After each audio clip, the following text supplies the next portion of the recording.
السلام عليكم أعزائي المشاهدين، كنتمنى تكونوا بخير وعلى خير في أحوال طيبة بإذن الله. اليوم بغيت نشارك معكم هاد الوصفة، وصفة جد جد جد رائعة. بريوش بواحد المكون خطير. منطولش عليكم، نخليكم مع المقادير والطريقة ديال التحضير. أول حاجة غادي نحتاجو هنا نص كيلو ديال القرعة حمراء مع واحد الفاني، معلقة صغيرة ديال الخرقوم، باش غادي شنو سميتو باش نسلقوا بهم هاد المكونات. وكذلك غادي نحتاجوا السكر، الحليب الى اخره، هذوك الثانويين يعني نحتاجهم في العجين. فاول حاجه هي انه خصنا نسلقوا القرعه ديالنا، القرعه الحمراء يعني كنعرفوها حنا بزاف كنستعملوها غير في السكسو.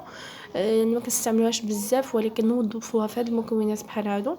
بالاخص الناس اللي وليداتهم ما كيبغيوش ياكلوا لهم القرعه الحمراء، صراحه بهذه الطريقه هذه غادي ياكلوها حتى اصلا ما غاديش يحسوا بها. وفيها في واحد الفوائد كبيره بزاف، وكتجي غزاله تبارك الله. فهنا كما قلت لكم من قبل غادي نضيف معلقه صغيره ديال الخرقوم وواحد الساشي ديال الفانيلا وشويه ديال الماء، وغنوضعهم يتسلقوا. ومن بعد ما غادي يتسلقوا غادي نطحنهم. فالعمليه الثانيه هي انه غادي ناخذ داك نص كاس ديال الحليب، غنفي واحد شويه لحقاش اليوم كاينه بروده، يعني صعيب باش تنسجمنا مع بعضيتها دغيا. وغادي نوضعوا معها واحد معلقه كبيره ديال خميره الخبز، وواحد 4 ديال المعالق ديال السكر على حسب الذوق، بغيتو تكثروا بغيتو تنقصوا على حسب نتوما وشنو بغيتو. وصافي غادي نخلطوهم مع بعضيتهم مزيان وغادي نخليوهم يرتاحوا. هاد الطريقه هذه كتساعدنا على ان البريوش ديالنا ما تجيش فيه ديك الريحه ديال الخميره، ما كتجيش فيه ريحه الخميره نهائيا. يعني ما افضل من داك الطريقه اللي توضعوا الخميره ديريكت كلشي مع بعضيتو وتخلطوا. هاد الطريقه كتجي افضل، يعني كتحيد داك الريحه ديالها نهائيا. فبالنسبه هنا للعجين غادي نستعملوا واحد البيضه، واحد الساشي ديال الخميره، واحد الساشي ديال الفانيلا، معلقه صغيره ديال الملحه، نص كاس ديال الزيت والدقيق على حسب الخليط. فبالنسبه هنايا داك القرعه ديالي الحمراء انا هنا طحنتها، بقات فيها واحد الكميه قليله ديال الماء، يعني واحد الكميه قليله ماشي بزاف، يكون نص كاس. فهنا انا غادي نضيف هاد المكونات مع بعضيتهم وغادي نعجن الخليط ديالي. طبعا العجينه ما خصهاش تجي قاصحه، يعني تجي متماسكه شويه، ما خصهاش تجي قاصحه. صافي هنا غنضيفو داك السكر د الفانيلا، داك الزيت الى اخره، يعني المكونات كاملين. وغادي نخليو اخر حاجه هي الخميره مع الدقيق.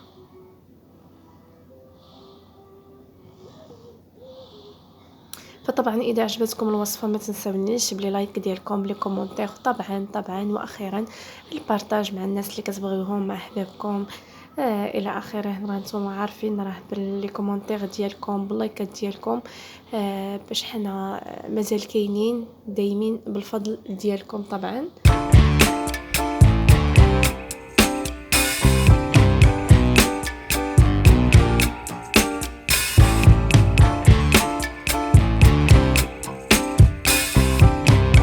هنا كما كتشوفوا معايا خلطنا جميع السوائل، جميع اي حاجه خلطناها مع بعضيتها.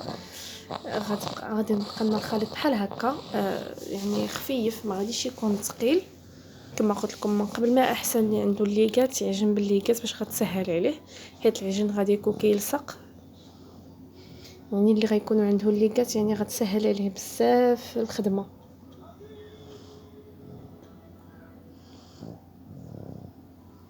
وبالنسبه هنا غنبقى نضيفوا الدقيق شويه بشويه، يعني غنبقى نضيفوه بالتدريج باش نسهلوا يعني العمليه، باش نشوفوا على حساب شحال الكميه اللي غادي نقدروا ندخلوا في هذه المكونات هادو. فبالنسبه للدقيق انا خدات ليا 700 غرام ديال الدقيق، يعني كيلو ماشي مكمول، يعني كيلو ديال الدقيق ماشي مكمول، يعني ناقص.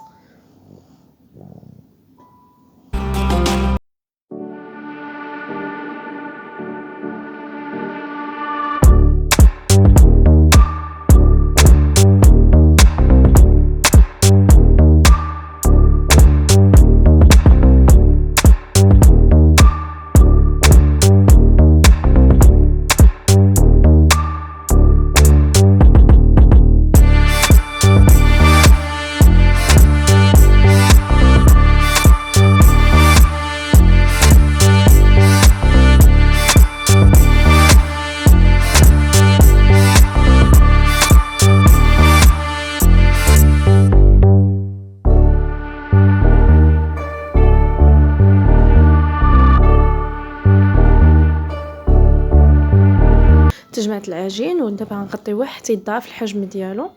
هنا كيف ما كتشوفوا معايا من بعد ما ضاعف الحجم ديالو غادي نضيف فيه 3 ديال المعالق كبار ديال الزبده طبعا ديال الحلويات، وغادي نحاول ندخلها في هذا العجين ديالي باش بهذه الطريقه حتى داك العجين كيولي كيبقاش كيلصق، وفي نفس الوقت كتعطي واحد الطراوه من العجين. فبالنسبه لداك المعلقه ديال الخرقوم اللي قلت لكم من قبل فكتبقى اختياريه، ولكن هو الخرقوم حتى هو عنده واحد الفوائد، عنده واحد الدور كبير، ولكن كيساعدنا هنايا حتى في اللون كيعطينا اللون الصفر، يعني حتى اللون كيعطينا اللون مختلف، يعني كيساعدنا حتى لا اللون كيتغير.